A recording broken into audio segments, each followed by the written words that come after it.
Let's make a thought experiment.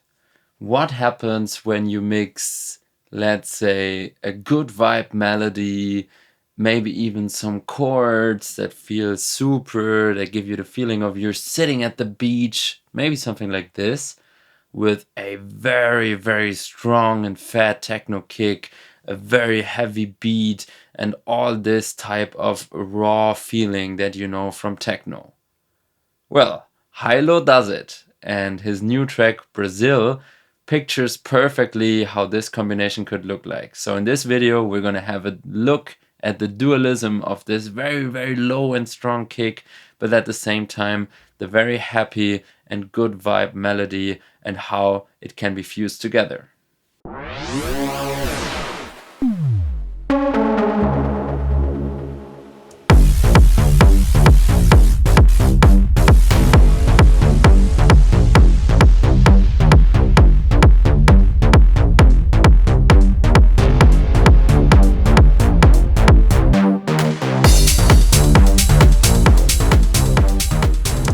So, what we want to have a look at in this video, because there's a lot happening in this session actually, and it's a little bit too much for a YouTube video all at once. So we're in those three tracks in the beginning. We're gonna have a little look at this, and then we're gonna have a look at this one, which is the main melody, how it's done from the sound and also from the MIDIs, right?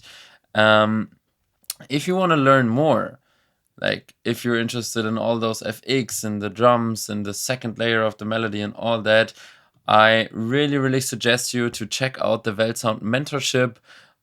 Every week, for every free goodie that you get here on YouTube, there's even more content on the mentorship available, as well as you can get feedback from the mentors like me. You can connect to a big community. So check it out. Because this week, for example, the whole Ableton session with all the samples, all the presets, and all the effects in here is available for the mentorship. So maybe check it out. But now let's start with kick and bass up here. And this is not what I wanted to do. I wanted to do this, opening all the tracks so we can see a little bit better what's happening.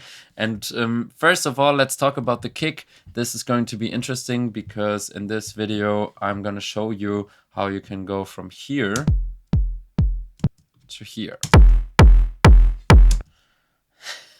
This is quite a jump. And you might be wondering, this is not that many effects for quite a jump like this.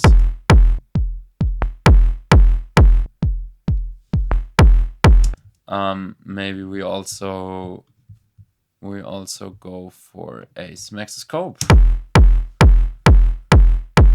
So you can see that there is a very, very strong transient, but in the end, we catch it a bit with the saturate here on the group. So don't worry too much about that. It has to be as big as it is in the beginning to really give this knock. So let's start by disabling all the effects and looking at this soft and clean 909 kick. So it's in G, right? And usually it's in G, so I pitched it down 3 semitones because I noticed that Hilo's track, even though it is in G, which I don't really understand, it has a much lower kick. It's not really in the key of G minor, so all I can tell you is that it's a very, very low end. It's almost in the E to F area. So this is why I went very low with the kick. Instead of something like this, which just sounds a little brighter. So this sounds a little darker. Maybe this was his only approach, not thinking of anything like, am I in key or not? But rather just being like, okay, I have a very light and let's say happy track, so let me add a very, very low kick and bass onto this to give it more techno vibe and kind of fuse the two together. Maybe this was a thought process. So anyway, we start with already the most important effect of this chain.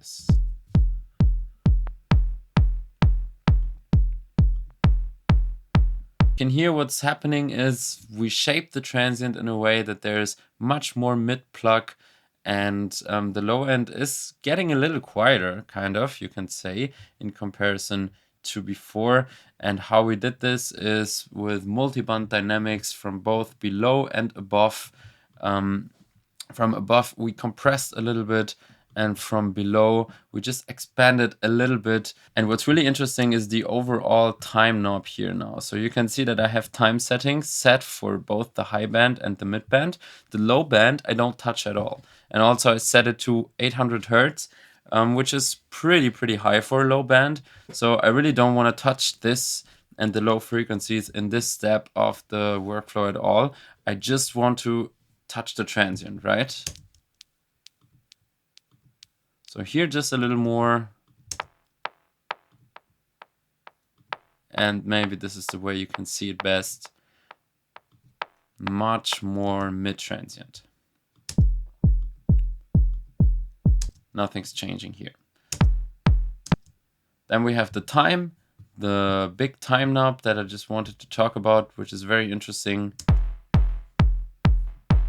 Because like this, you will get a lot of the expanded noise, but like this, when you put the time very long, you have kind of infinite release, and therefore there's never noise coming back up. So it's very nice to have it all controllable on one knob here. And with this technique, I also suggest to maybe record this and take one kick out of the recording and put it back into the sampler, because sometimes with the releases and attacks there will happen weird stuff. Right now it works, but yeah, make sure if your kicks sound different a little bit every time, just record it and kind of choose the best one, right? The one that has the best color in the transient, and then put it in the sampler and go from there, right? It's basically resampling.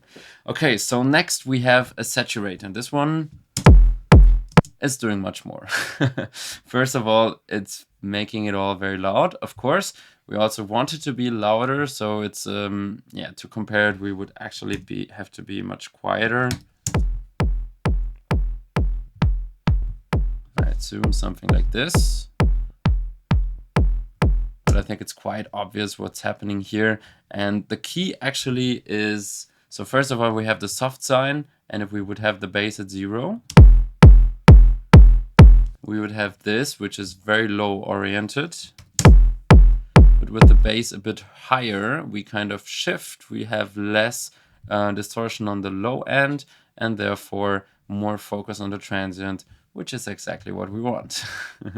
So next we have the a bit warmer preset, but it's tweaked a little bit, I think. I don't know. I think so. Especially the dry wet. It's much lower. But even at only 30%, you can already see what it does. It connects the transient again with the low end, but it's still something completely different than this, right? With the low bass.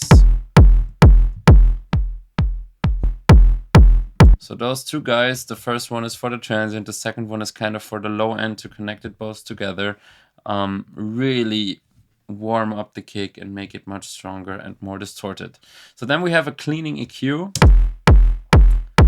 Once again, emphasizing the transient a little bit in the frequencies that I wanted it to be stronger, so around 2000, and taking away a little bit around the 150 area.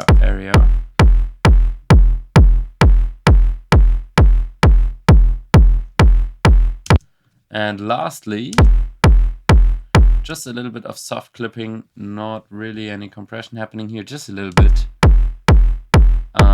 But what's really important is some soft clipping, and we could even push it.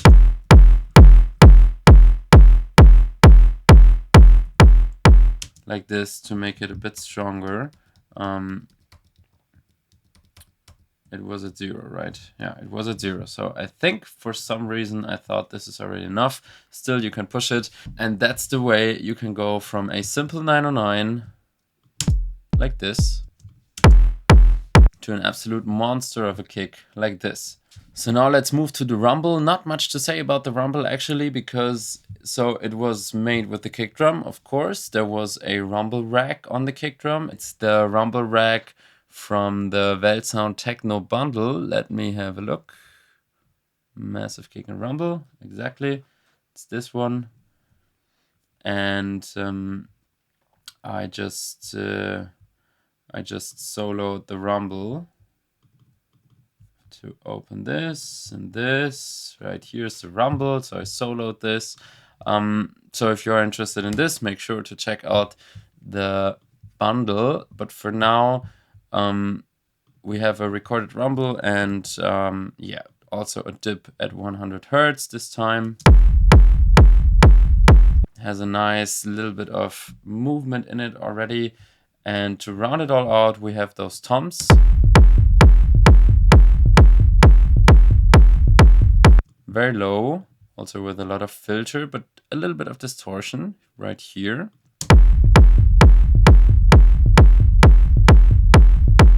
To really get this bouncing groove.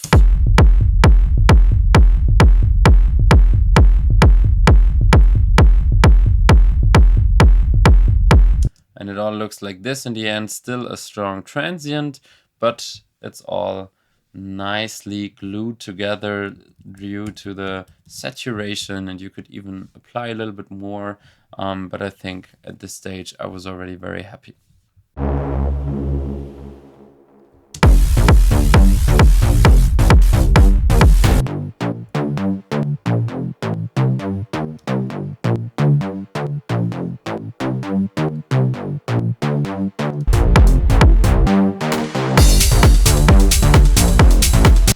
So this sound we want to have a look at now. It's the lead sound, and we're going to start with the MIDIs. So the track is in G minor. As you can see here, it's already chosen as the scale. And luckily for us, all the tracks, all the notes are in the scale in this track. So this time it's might be a little bit easier. It was actually not that easy to get this melody completely right, but I think now I got it.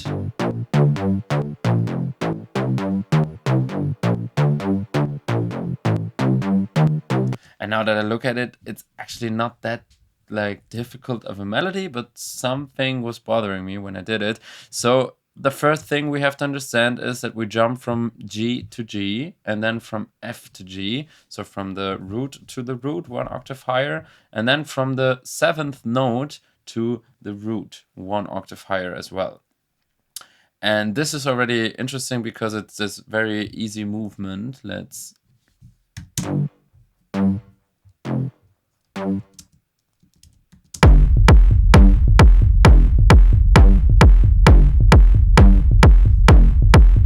So this is kind of already the basic foundation of the melody, and then we connect those notes with different notes to apply certain vibes. And here we have the 3rd and the 5th of the scale.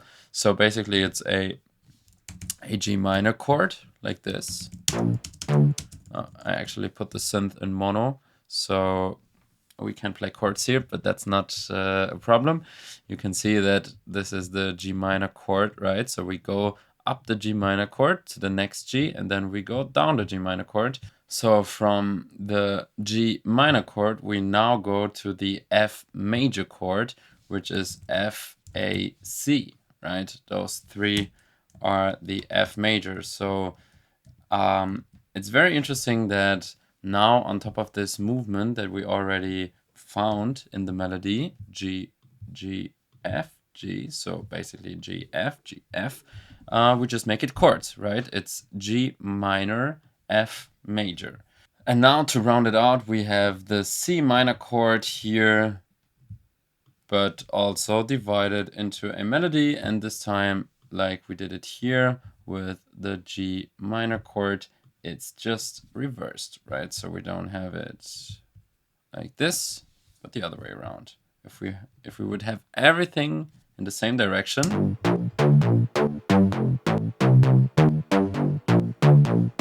it would be like this. It's also already kind of nice.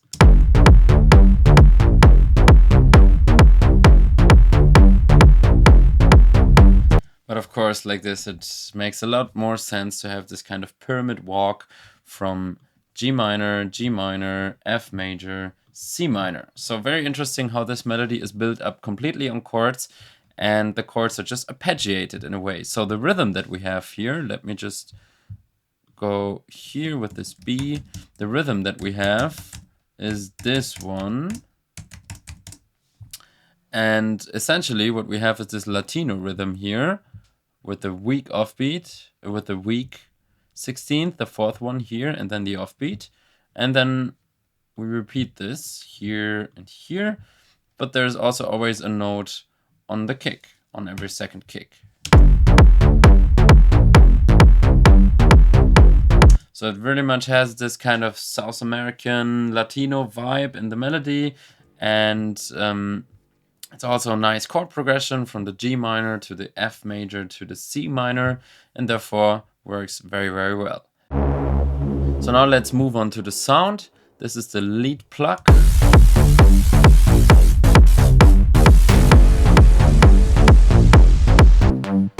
So you can see it's very easy in a way. We actually only have a saw wave, bend it a little bit. At this point, if you're a returning viewer of the channel, you might remember or you might realize that I really like bending to apply just a little bit of change in texture. So here I took away a little bit of the lower information of the saw to make it feel a little like lighter. And I applied a little bit of square 1 octave lower because this just complements the saw very well. We talked about this already also quite sometimes on a channel, that this is a common technique also from the analog world, to have different wave shapes stacked on top of each other, but the easy shapes, like the basic shapes, we have a saw shape and a square shape together, create a very, very strong harmonic image.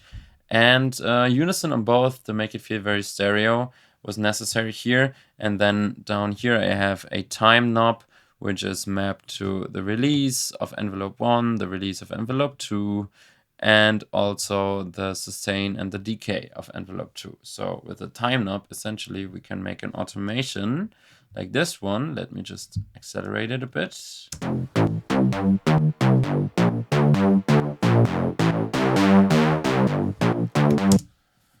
So the $100 question, why does it sound like the cutoff is opening even though we only use time parameters? Snare roll. It's because of the sustain, right? Because the envelope 2 is on the cutoff, and you can see it's already quite completely on there, and this controls it. So it moves the filter up a lot, like almost to the maximum. And now if we raise the time, sustain will be somewhere here around 40, which means the filter will be much higher as well.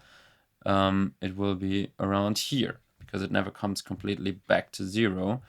And therefore it sounds like the cutoff is opening, even though it's just a sustain on the filter envelope, right? So make sure to have this in mind. You can sometimes even, you don't even have to use the cutoff. Instead, you can just use decay, sustain, release on your filter envelope to kind of move the cutoff around like this.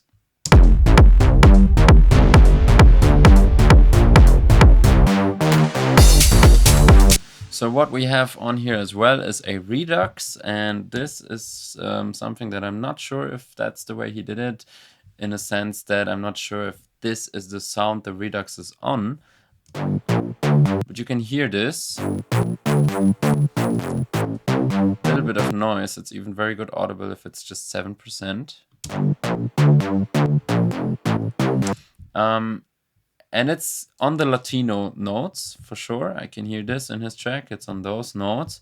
So essentially with a sidechain on these notes, it makes sense to have it on the lead. Maybe he also has it on something else like a percussion, or maybe the toms. That could also be. But there's this kind of redux note on the Latino groove in his tracks. And this is why I put it here. We have some EQ, we have some sidechaining, and this already concludes this very easy looking, but very nice sounding, and also especially very easy looking MIDI, but very nice and actually very interesting MIDI notes here. So as I said before, the presets out of this project are available as a free download. And if you want to dive in deeper and have the full session to check out on all the effect chains and everything and how the sounds are put together, how the hi-hats and percussions work in here, all the FX like this one. I love this one. I really loved it from the beginning when I heard his track.